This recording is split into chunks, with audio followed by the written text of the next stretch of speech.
Well, awesome. Thank you so much, Rachel, for coming on the show. I'm so excited to have you on. I was just telling you that I am pretty much a fangirl of yours, and I am just so excited to chat with you today. Yeah, thank you so much for having me on, Hannah. I'm really excited and I really appreciate it. Of course. All right. So let's just, for those of you or for those of you listening that might not know who Rachel is, Rachel, will you tell us a little bit just about who you are, what you're doing, all the things that you kind of do in your day to day? I know you do so much. Yeah, of course. So, my name is Rachel. I live in San Diego, and primarily what I do is I do recipe development that focuses on gluten free and vegan food. I specialize in baking, and so that's probably what most people know me for. But I also really love to cook and have been sharing more of those kind of recipes. I don't even think I said what my website is called. My website is called Bakerita.com. And it's so much fun. I've so passionate about healthy food and helping people eat better in a way that makes them feel really good, that doesn't feel like you're missing out on anything. And so it's always my goal. Like, I don't want to feed someone a brownie that tastes like a gluten-free and vegan brownie. Like, it has to be a really good brownie. So that's what really like gets me going, is giving people healthy food that makes them feel really good, that makes them excited to be eating it. Oh, I love that, and I must say, I literally just made your brownies the other day, probably for, like, I don't know, the 20th time, but it was my boyfriend's birthday, and so that he loves brownies, and he was like, "Oh my gosh, these are so good," and he's not vegan, he's not gluten-free, and, I love uh it. That's the best. I yeah. feel like the boyfriends are always the test. It's like, from what I hear, like most people, it's like the women are the ones who are like, okay, I'm gluten free. Of course, there's Yeah, yeah. always the men who have to eat that way too. But people always give me like, okay, I got the boyfriend or the husband approval, which is how we know it's a winner. Totally, 100%, and I feel like that with, like, literally all of your recipes, they are just so good. So what kind of got you into kind of the gluten-free vegan approach to baking and cooking in general, I guess, and in your life personally? Yeah, of course. So I actually, when I started Bakerita, I started it when I was in high school, which was, oh my God, I think it's been over 10 years now, which is totally wild. But when I first started it, it wasn't gluten free or vegan. It was just like a regular baking blog because I just really loved to bake and it was an outlet for me at the time. And over time, it actually started with my sister having some health problems. When she was Mm. 18, she went gluten free because she had been having some gut issues. And when she went gluten free, she was like, please, can you like start trying to make some gluten free stuff for me? Because it was like when gluten free was not nearly as prevalent as it is today. So it was really Yeah. hard to find good gluten free recipes, any good gluten free products. So I started like dabbling a little bit, but didn't get super into it. And then she actually got diagnosed with Lyme disease Mm. a few years after she went gluten free, and she wanted to do a more holistic way of treating it. And so she was doing a completely gluten free, dairy free, and refined sugar free diet. And she was like, I am so bored. I can't. um, Is that Hake? yeah, there's Hank. Hank says hello. Someone's walking outside. Sorry about that. No, he makes an appearance, I love it. Hey.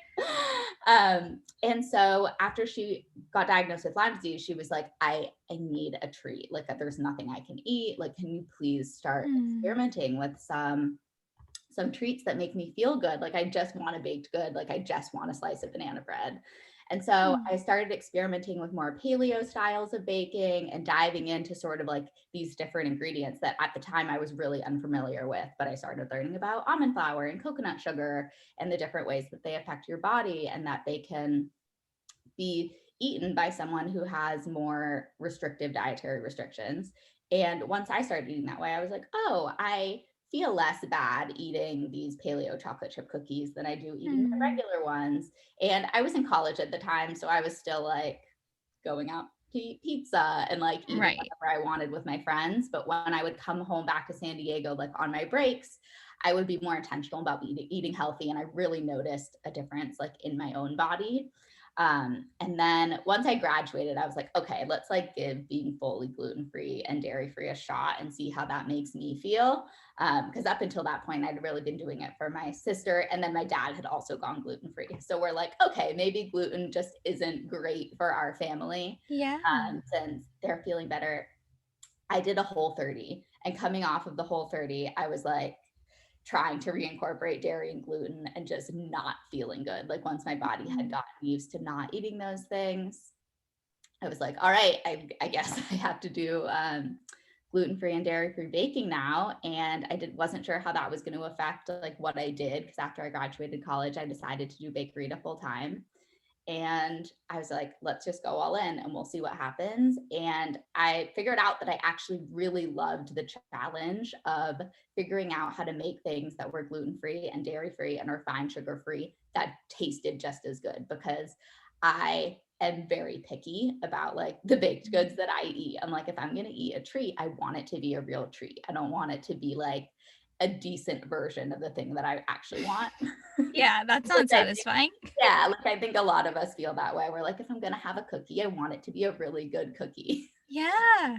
And so I fell in love with that process of figuring out how to make things that were more healthful and made us feel good and didn't make me feel super lethargic and sleepy. And then once I started posting it, I was realizing that everyone was really resonating with that. And I discovered like this whole community of people who really wanted to eat treats the way I did and have them be absolutely delicious.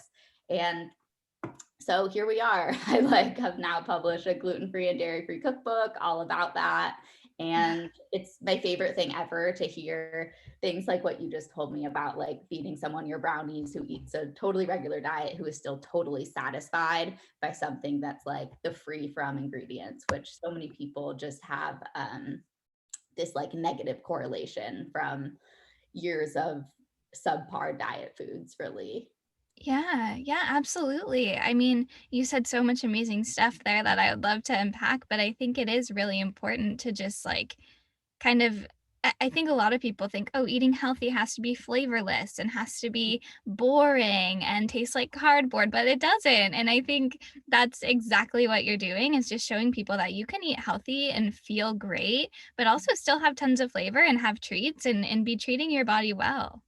Yeah, yeah. I'm always just focused on like I want everything to just feel wholesome and delicious and like make you feel good. And we all have different dietary restrictions, different people feel best with different things, but I'm like for what feels good for my body, like I want to be able to share that with as many people as possible.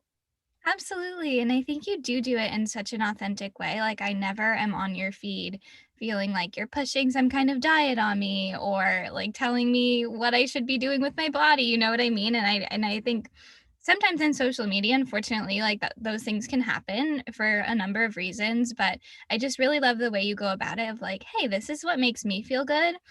I Mhm. think it will make you feel good too. I wanna share it with you, but, like, take the approach that is best for you and your body." So, thank Yeah. you for that.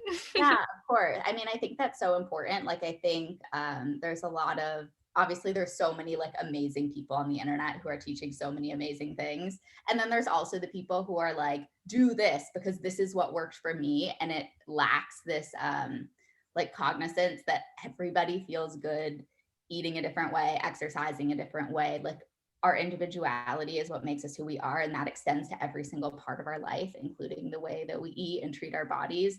And so, like, this one size fits all mentality has never really worked for me. So, I'm like, if you want to ask me for a substitution because this ingredient doesn't work well with your body, I always welcome that. And I'm like, it might not turn out exactly the same way Yeah. because, like, I use coconut sugar, but if you need to do something that's completely sugar free and you want to substitute like a sugar free substitute, like, go for it because that's what's going to make you feel good and be good for your body. And so I'm always like, do what makes you feel good, not what the influencer that you saw doing that made her feel good, because that not might not be the same thing for you. It's like not a one Yeah. size fits all. Absolutely, absolutely. Life and eating and really everything is about bio-individuality and finding what works for you. Yes, absolutely. So, what kind of goes into the aspect of creating a recipe for you? Like, how does that kind of go from ideation to like a platter of brownies sitting on your counter ready to eat. Yeah, absolutely. So I feel like I've been doing this for so long. It feels really intuitive to me, actually, which Mm, is why I love it so much, is yeah. because I can just like get into the kitchen and like look in my pantry and see what ingredients I have and see what I feel like creating. Usually, honestly, it starts with like a craving of like, this sounds good, or this thing is like beautifully in season. Like, let's see what I can create around that.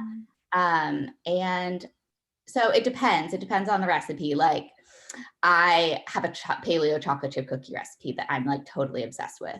And so if I want to create a different flavored cookie recipe, sometimes I'll work off of an existing recipe like that I know already works really well for me. And I'll be like, okay, I want to incorporate cardamom and pistachios, and like, let's make a cardamom pistachio cookie. So I'll play off those ingredients. And then sometimes if I'm starting from scratch, it will be just like the first thing could be a total fail. And I'm like, okay, this is what sounds good. I know generally it should be these kind of ratios. And how I personally like to start is writing out the recipe for me to work off of. And I know some recipe developers will just like go into the kitchen and start throwing things together. But I know if I do that, it will never get written down and I'll have no idea what I did. So I personally have to like type it out and I start from there. And then the thing that's frustrating about baking in comparison to cooking is you don't know how it's going to turn out until it's baked and cooled and you can taste it. You yeah. can't like really like adjust in the middle like you can when you're cooking. Yeah. And so sometimes the first time I'll pull something out of the oven and it will be like, all right, that's an amazing brownie. And then sometimes it will be like, okay, the texture is not quite right. It needed 3 more minutes in the oven, or the cake isn't fluffy enough. So I need to add an extra teaspoon of baking powder. And I Mm. get pretty perfectionist about stuff like that, especially when I was testing for my cookbook. I was like getting really granular about it. I was like, okay, it's like almost perfect, but I think it could be a little bit better with a quarter teaspoon more of baking soda just to give it like that little bit of extra lift. So Yeah. it's definitely can be it's yeah, it sort of just depends on like the way that I feel like working in that day. But it's so much fun for me to just like, it's like my experiment zone. It's like doing chemistry, really, a lot of it when it comes Yeah. to baking.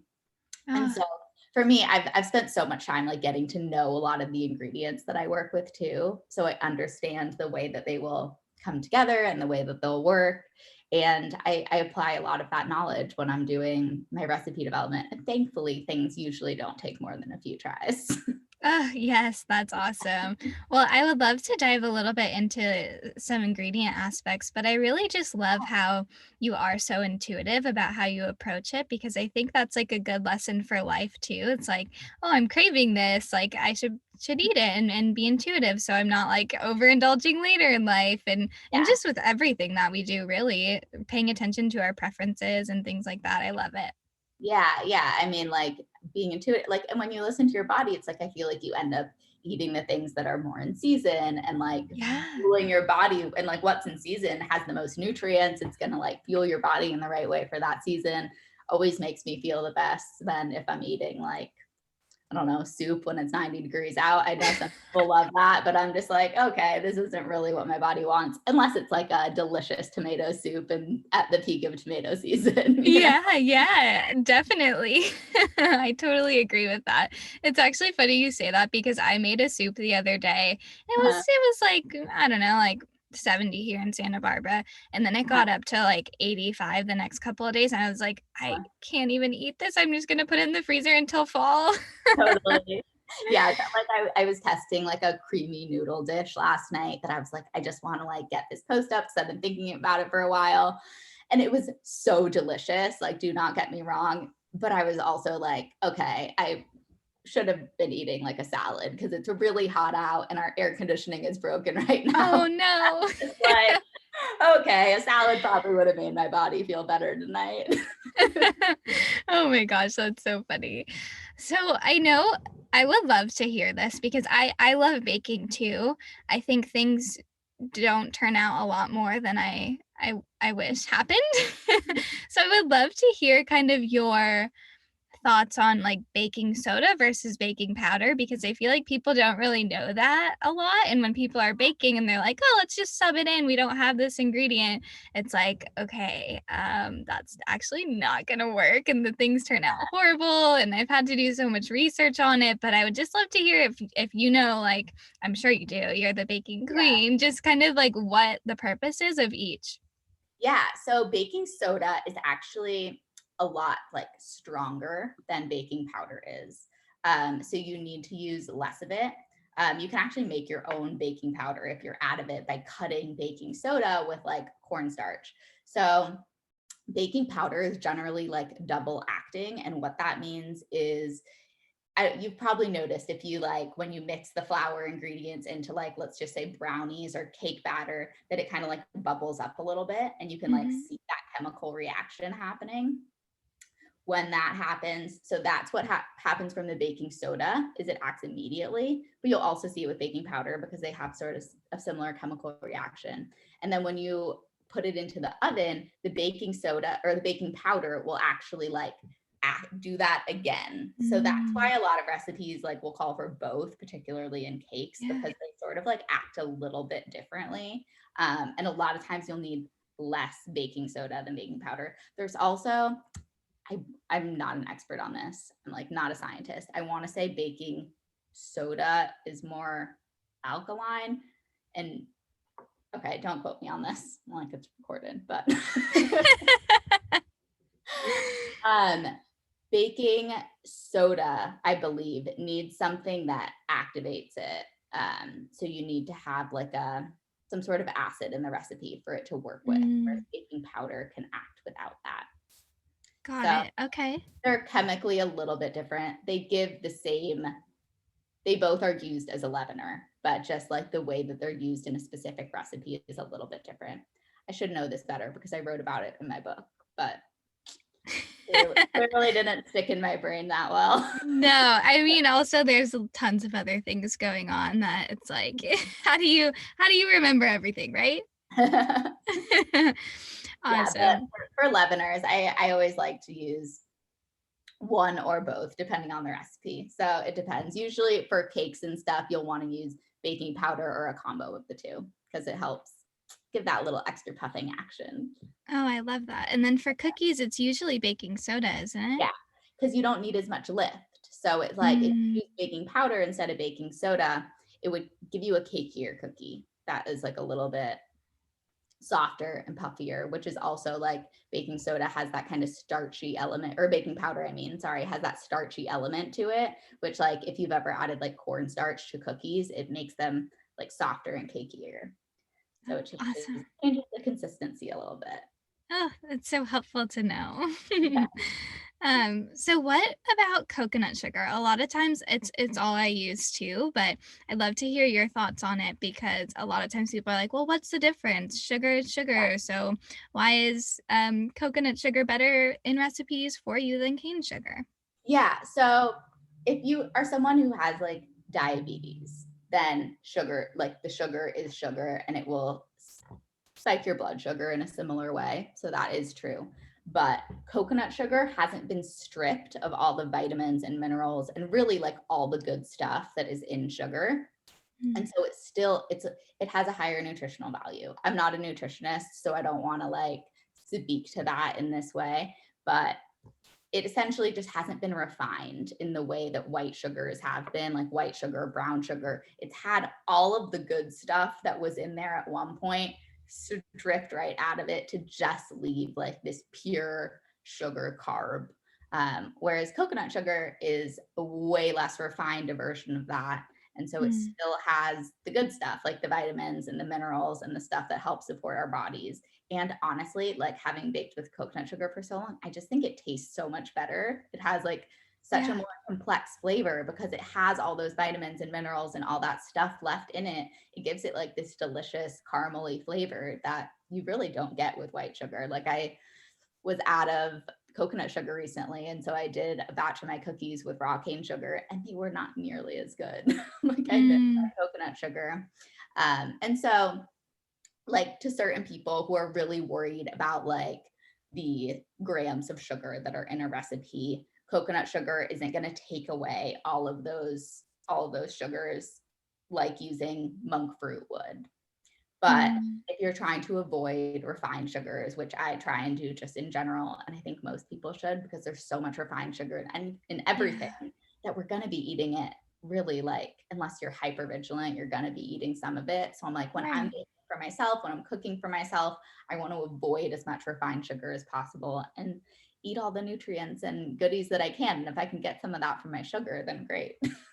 Absolutely. I think that's really eye-opening, and I think everyone listening will be excited to hear that because it really is about what we can add to our diet, to make us feel good and live our lives like full of energy and all that stuff. And if like, okay, all I have to do is swap out, cane sugar for coconut sugar in my recipes, I'll be getting a few more vitamins and minerals and be supporting my body in a little bit better of a way than just, kind of putting sugar in and of itself in our food.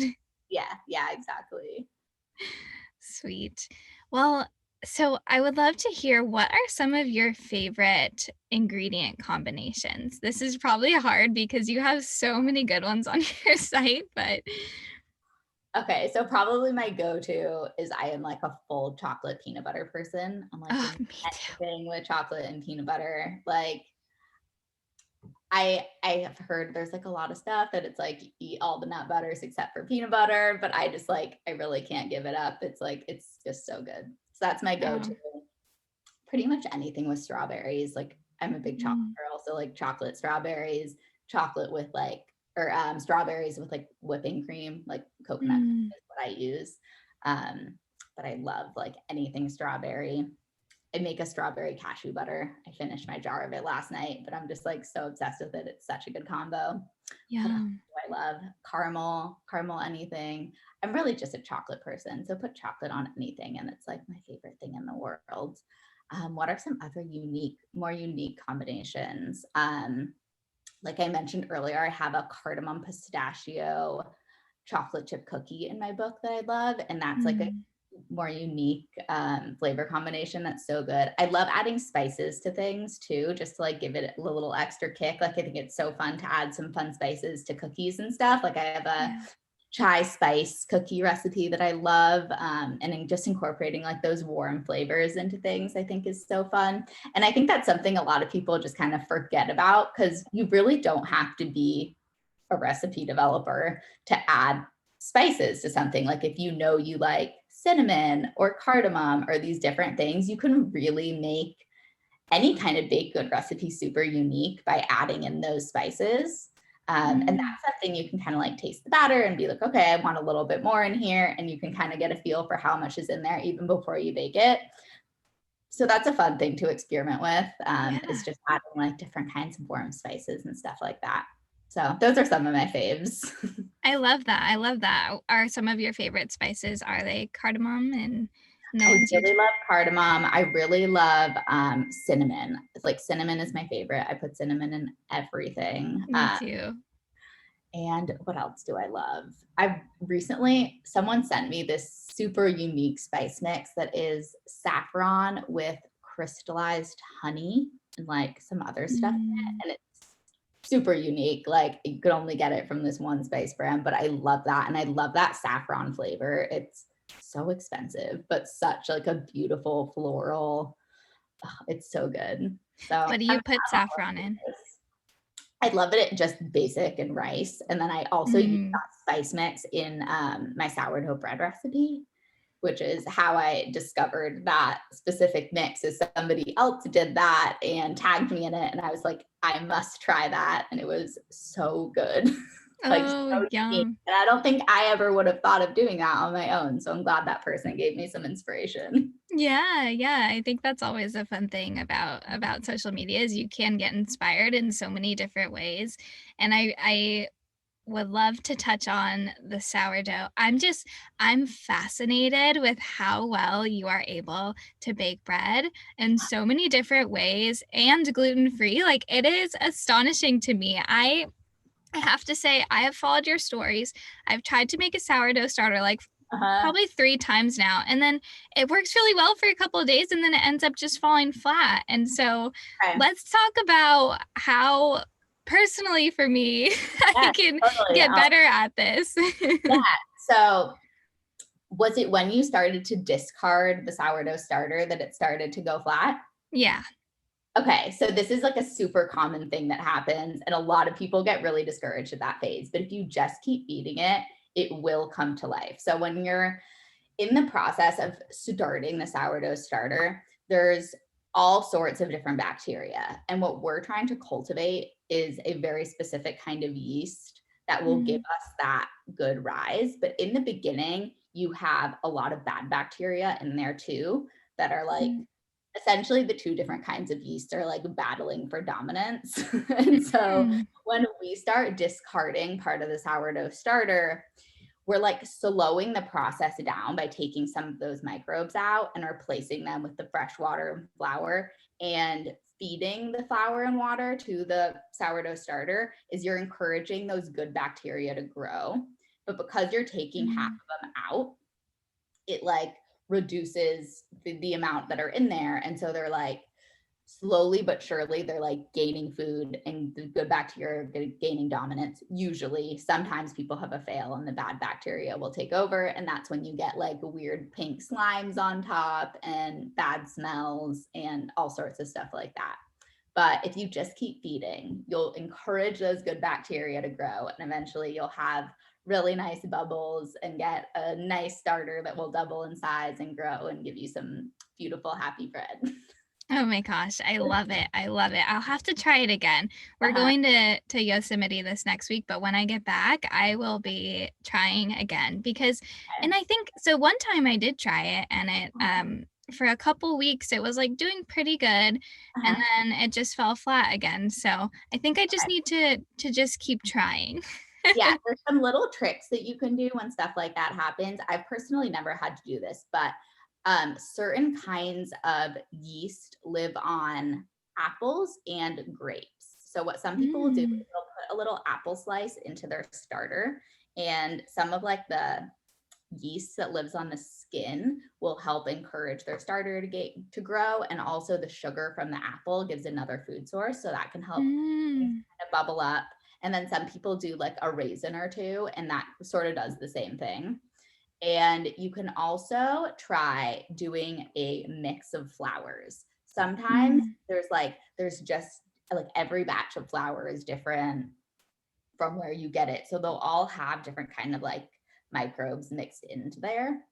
And so if you do like a combo of like brown rice flour and sorghum flour, it can give you a bigger variety of things for the microbes to feed on and add in different microbes. And so I've seen a lot of people who have had the similar issue to you, if that is just falling flat, they'll start doing multiple flours, and that will really help like give it a boost mm. and help it grow. So there's a lot of little things you can do. You can always message me on Instagram and I can give you some help. Yay, awesome. I'll take you up on that. But I think it's crazy like how much there is to know about sourdough and just like all the things you can do with it. It's pretty incredible.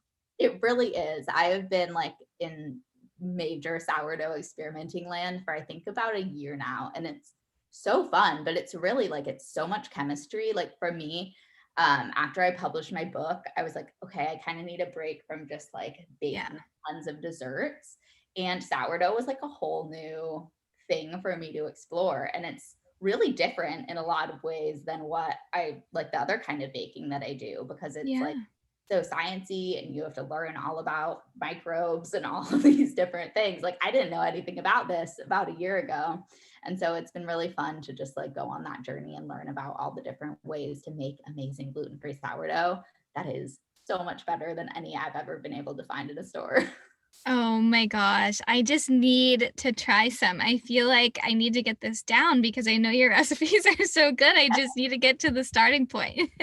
There's also places for everybody. Like if you don't want to deal with making a sourdough starter, there's places that you can order them dehydrated online, and then it's like they've already done all the stuff of getting the good microbes, and you just add water and flour and feed it, and it will come to life and be totally happy. So you want to like skip the steps of just creating your own starter, there's ways to do to just buy one and have it already done for you. Okay, I'll keep that in mind, but I feel Yeah, like it's part of the process, so I it will is. get It it. is. So, what is your favorite kind of, because I know you've put like chocolate chips in your sourdough and made baguettes out of them and all of this like crazy stuff. What's your favorite sourdough add-in or recipe? I also know you have a sourdough chocolate chip cookie, which I will Yes. be trying once I get my starter down. Yes. Okay. So the sourdough chocolate chip cookie, so good. But that just uses like the discard, which is like the part that you get Oh. rid of when you're feeding it. So of like the actual sourdough breads, I think one of my favorites is I actually do some like seed cycling bread. So I'll add in Mm. sesame seeds and whatever seeds are needed for my cycle at that time into the bread along with like some chia seeds or something that like holds moisture. And the seeds like chia seeds and flax seeds will actually help give it a little bit of extra lift. And so it makes like Mm. a really good texture. So I like love a seedy loaf. And then I also love covering the whole outside with seeds because I just love that texture. So good. Yeah. So that's been like my favorite, but that's like more textural than flavorful. I've done a pesto bread that I really loved, like having that Yum. pesto flavor all the way through has been so good. I love a baguette because I really just love the crust, and so baguette like maximizes crust.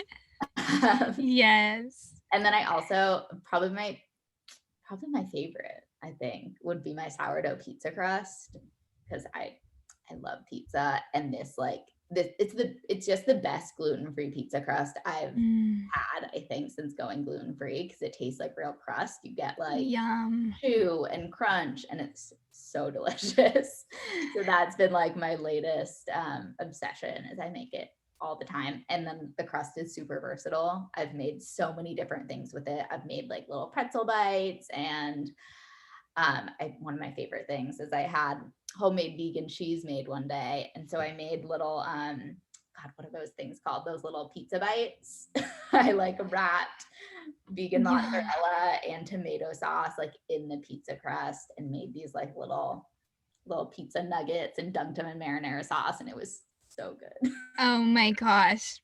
That sounds amazing. Okay, gotta get going on this sourdough starter. Yeah, that pizza crust is so fun to experiment with. That dough is just like good for everything. It's like magic sourdough. Oh my gosh. Oh, I'm so inspired. So how long does sourdough starter last? Like if you keep feeding it, will it last forever? Forever. Yeah. So like Really? what's like probably the most well-known sourdough is Boudin's like sourdough from San Mhm. Francisco. And their sourdough, like the reason their sourdough is so good is because their starter's been alive for I think like over 100 years.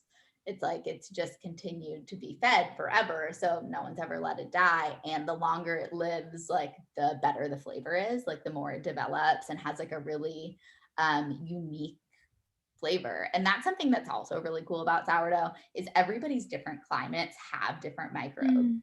which is why like people will talk about like San Francisco sourdough being like some of the best is because they think that like the microbes that are in the air in San Francisco taste the best. So it's Oh. really interesting that like depending on where you are, like the natural yeast that's in the air can really affect the flavor of your sourdough, which makes it a little bit trickier for me to help like people diagnose problems Yeah, yeah, yeah. because it's so conditional. Like everything about sourdough really is so conditional. Like it changes based on the weather of like how long your rising is going to take. But that's also one of the things that makes it so fun is it's like always a big experiment. Like even for me day to day, it changes how long things take and the textures that we're looking for. So it's always evolving. Yeah, I feel like that's something I need in my life too, and I feel like a lot of people is to have like a little bit of challenge and something that's kind of always changing. So I think that's a really fun thing for people to kind of start because there are so many things as you just mentioned. I mean, you have so many recipes we can all try with just a sourdough starter. So it's so Yeah. cool.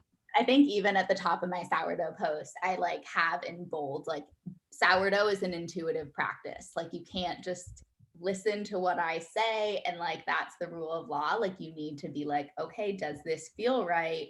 She said to let it rise for 3 hours, but this doesn't feel puffy enough. Like you need to like be like, Yeah. okay, this doesn't feel right.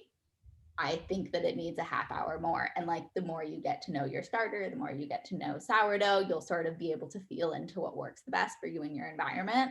And so I love like helping people getting to know that part of baking, because it really helps develop your intuition for all parts of baking and cooking, because you're like getting to know the ingredients and all that. Yeah. Oh my gosh, and just, like, the life lessons we can draw from, like, having sourdough of, like, patience, like, be willing to fail, like, good Yeah. things take time. There's so many. Totally, totally. And I'm like, even with the failures, like make breadcrumbs, make croutons. Yeah. Like there's things you can do, things you can take out of your failures.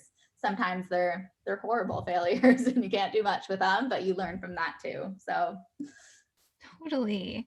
yeah. Uh, oh my gosh. Well, shifting gears just a little bit, do you have any kind of simple swaps to make, baking delicious goodies healthier but still tasty? And I know we kind of talked about swapping in coconut sugar, but is there, do you have any other tips? Yeah. So one thing that I do, looking at like a lot of other people's recipes, for me personally, they just use too much sugar. And I Hmm. think a lot of our taste buds like really just don't need that much. So for me, like looking at other people's recipes, I usually like reduce the sugar by a lot. I know there's people who reduce the sugar in my recipes by a lot.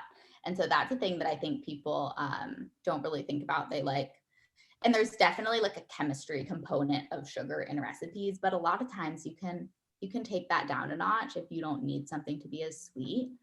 Reducing the amount of sugar is like a really good one to suit your taste. Really, that's a big swap. And then there's also things like oil. A lot of the time can be replaced with something like applesauce or pumpkin puree.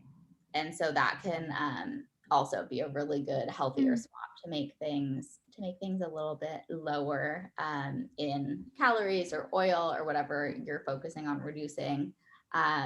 And then I also like to use coconut sugar chocolate chips, because chocolate a lot of the time can be like um, a huge sugar bomb in a yeah. lot of different things and can be super processed. So I'm pretty intentional about the chocolate I use, and having like good, healthier chocolates, I think is super important. So What kind of chocolate do you use? I have a few that I like. I really like Santa Barbara chocolate. You do have to buy like big bags from them, but they have a great coconut sugar chocolate that's super Mm, delicious. I really like Eating Evolved has coconut sugar chocolate as well, and they have a variety of different like percentages, which Santa Barbara chocolate just has like their one coconut sugar chocolate, so it's like take it or leave it. But with yeah. Evolved chocolate, they have like a bunch of different percentages, all coconut sugar sweetened, that are wonderful. Yum. Yeah, I think people don't really think about that a lot when you put chocolate chips. Those also have sugar. Something that I do a lot of the time is I'll use Yeah. um, the Hue gems, but then I'll swap half of them out for Trader Joe's has these new really cheap organic raw cacao chips. And so I'll Oh, swap half of them and they're like it's like a long skinny bag and they're like 350 or something and they're organic and they're raw cacao and I feel like that is I personally like cacao so it is yeah. a bitter taste but if you're swapping half of it you still get the chocolatey goodness the sweet chocolatey goodness in there too. Yeah, cacao nibs also are such a good swap, which like hydrate Yeah. crunch and are so good, like add a little bit of extra textural element. So that's, yeah, those are great swaps. And then also I think like if we could talk about it for a second if people start swapping for coconut sugar and reducing the amount of sugar at home, I think it's interesting because a lot of people find that then they go out and they have a sweet treat and they can't even finish it because it is so sweet to them. So you kind of are changing your taste buds to be a little bit more quote unquote healthier.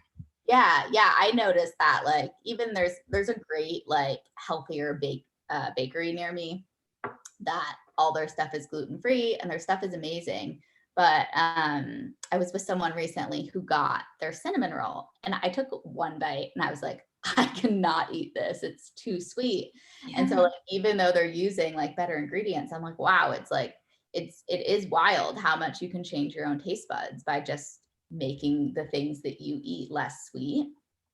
And it can really affect how much sugar you're eating. And we all know sugar isn't the best thing for us to be eating in excess. So when you can have things taste super sweet to your taste buds, you're just inherently reducing the amount of sugar you eat. And you also are making like delicious things like strawberries and plums and peaches. Like those things all taste sweeter to your taste buds too, because you're Yeah, receptive to the sugar in those fruits. absolutely. Oh, Mhm. I love that. So we didn't get to talk about your cookbook a lot, and I want to be mindful of your time, but I want to say that it's so incredible that you got to do that and share just so many amazing recipes with everyone. Do you have a favorite recipe? I'm gonna link the cookbook in the show notes. So I just want everyone to know what your favorite is in there. If you, I mean, how could you choose when they're like your babies? But I know, totally like choosing a favorite child. Okay, I have a few favorites. I'm gonna like name a few for a few different flavor profiles. So I really love the strawberry shortcake recipe, which is just like a really Mm, good kind of like scony biscuit kind of base. They're so good. I just love strawberries, like I mentioned. So anything yeah. strawberry and cream.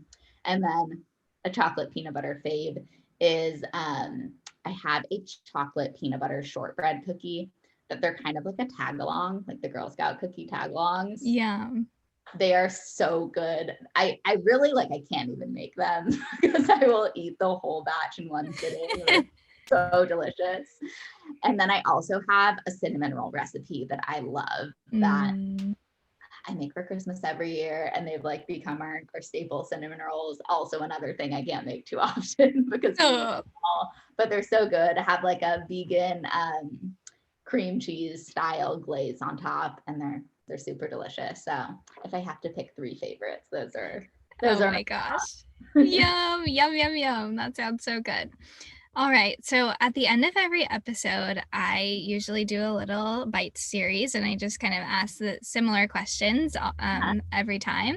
So, what is your current favorite wellness trend? okay. In So quotes. on like a more macro level, I guess, I really appreciate, and I think you did an episode recently about this, about intuitive eating and Hmm. just like the trend towards people like eating the way that makes their body feel good instead of just Yeah. like one size fits all approach. So I really appreciate that. And then for like what I've been doing recently that's been making me feel really good is I've gotten to really love gua sha and Mm. facial massage. I like had just been feeling so puffy and weird recently, and I started doing gua sha and doing facial massage on myself, and it's like I swear it's made my head feel so much more clear. I've like Mm. struggled with headaches for a lot of my life, and like massaging my lymph nodes and being really intentional about like draining things out of my face Yeah. has made me feel so much better. It's been I really started doing it just because it felt good, but it's been Yeah. like literally it's made my health feel better. So that's been my favorite, and there's so many good tutorials online if people like don't know how to do it or don't Yeah. know what it is. It's like from traditional Chinese medicine, and it feels so good. It's good for your skin. It like makes you look good. It's good all around. I'm glad you said that because I've always wondered, like, is it worth it? And I see people posting about it a lot, and I'm like, I don't know, like, just using like fancy tools and like the Yeah, jade rollers and all that stuff. I'm like, I don't know if it really works, but I'm glad to hear that you think it does. yeah. The jade roller, for me personally, hasn't done as much. Like it feels Yeah. good. I put mine in Hmm. the freezer, and it like feels really nice and cooling. But the actual like gua sha tool Yeah. that like scrapes more, like for my lymph nodes when I've been sick recently, like helping them drain out, and it definitely like feels a little tender when you're doing it if you're sick. Mm, But it really like I feel like it has really helped, and it also helps me to know when my lymph nodes are swollen and like right. when it feels like there's something like flowing through my body. So I'm like, all right, let's work all this stuff out, scrape it all out and help it drain Yeah. out. It's like Uh, giving your lymphatic system a little extra encouragement. I love that. Oh, I can't wait. Okay, I have so much to do after this episode. What's the first thing you do when you wake up in the morning to support your health? Okay, well, first thing I do is just like roll over and cuddle my dog, which is like Oh, the best thing to do always. But yes. then it's just drinking a full glass of water. so basic, but so important. And like, I have to make sure I do that first thing. Yeah. And then I go for a long walk. That's like my non-negotiable every morning. And having my dog totally helps with that. He like gets me out of the house and gets me Yeah. moving. But it's like, if I do not start my day that way, I feel it for the rest of the day. And just like being outside, breathing fresh air, moving my body, like even if I can't get out again until my evening walk, it like sets me up for success and helps me feel like less lazy, especially being that like I work from home. If I don't get myself out the door first thing, like sometimes I just like wouldn't get dressed and wouldn't be moving my body in that way. So I'm like, okay, do my morning walk and it gets me moving. Yeah, absolutely. I think I was gonna say with working from home, and I know so many more people do work from home than, even a year and a half ago. It's Yeah. like it's important to get outside, get some sun, drink your water and start Yeah. your day off on a good foot with some steps. Yeah, exactly. So, I'm excited to hear this.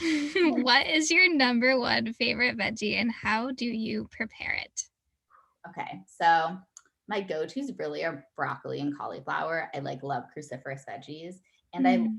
to roast them. What I normally do is I'll coat them with a little bit of avocado oil and sort of like mush it around. And then I add nutritional yeast, like a Mm. generous amount, and a bunch of garlic salt. And I massage that in so it's not just like sprinkled on, but it like kind of like gets into the nooks and crannies of the broccoli and cauliflower, and then roast it at like a pretty high temperature, like 425 for like 20 minutes until it's Oh, like nice and crispy. And the nutritional yeast almost takes on this like breading coating kind of situation and gets yum. so delicious. I really like we end up eating the whole pan like before it even makes it to our plates because we just all can't get enough of it. It's so yummy and it's super easy way to prepare veggies, and everyone that I've made it for has loved it. So Oh my gosh. Yeah, that's super helpful. I feel like people just need help in like preparing veggies that actually taste good. So, totally. I anyone listening, I hope you try this and then tag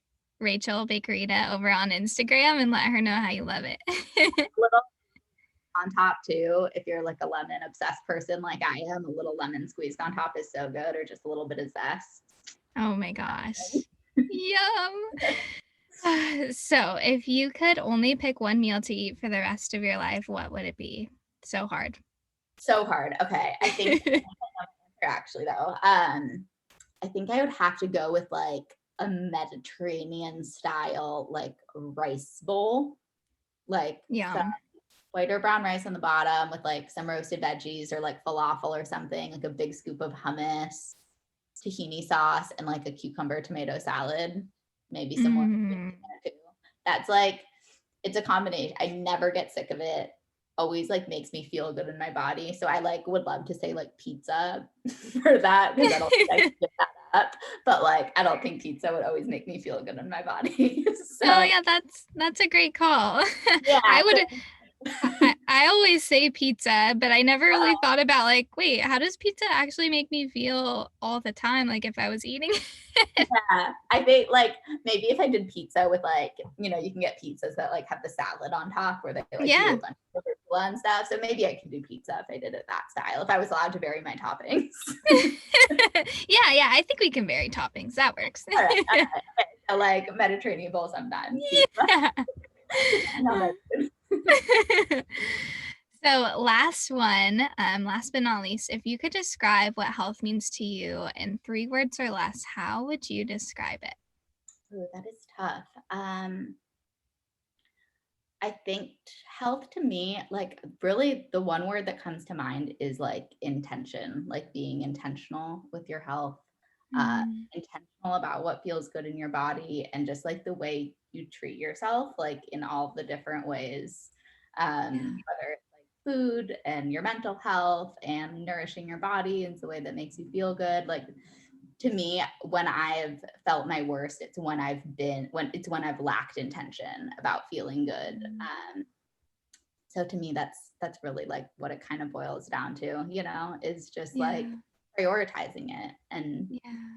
and making sure that it's something that we're like putting at the top of the list is feeling good in your body and your health, like your health is so important. Like if you don't have that, it's like I feel like it's something we take for granted until you don't have it, and then you realize how essential Yeah. it is part of your life. So I'm like, okay, let's be intentional about health while we have it so we can maintain it for as long as possible. Oh my gosh, that's such a good answer. Really, I like when you said putting health at the top of the list because we don't a lot of the time, and Yeah. it's so important. Yeah, totally. Like when you're generally feeling good, it's easy to take it for granted, and then you get sick and realize like, oh my God, I totally took for granted all the times when I was feeling 100%. And so it's like, let's do the things when you're at the top to maintain that feeling instead of just treating those things when you're not at the top. Yeah. Yeah. Oh my gosh, that's such a good lesson, especially to learn before something happens. Yeah, of course. Well, thank you so, so, so much for coming on the show. I had an amazing time. It was so fun to talk to you. Will you share with everyone just kind of where to find you, where to connect with you, where to get all of your delicious recipes? Yes, absolutely. So my website is bakerita.com. You can find me on Instagram at Bakerita blog. I'm Bakerita blog pretty much everywhere except for TikTok, which I'm just Bakerita, but I don't have a lot of stuff up there yet. So TikTok is hard. TikTok is really hard. I'm like, it's always but I'm learning.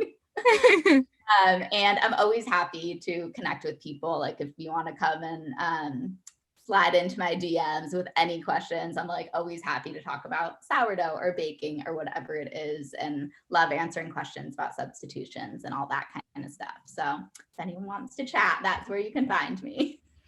I will be sliding into your DMs with lots of questions on my upcoming sourdough. So thank you. Yes, please do. Always like I get videos all the time. People are like, "What's going on?" And I'm like, "Let's go. Let's diagnose this and figure Oh, out what's going I love it and I appreciate it so much. We all on." do. Thank you so Well, much for thank having me. This has been so much fun. Of course. Thank you, Rachel. We'll talk soon. Thank you.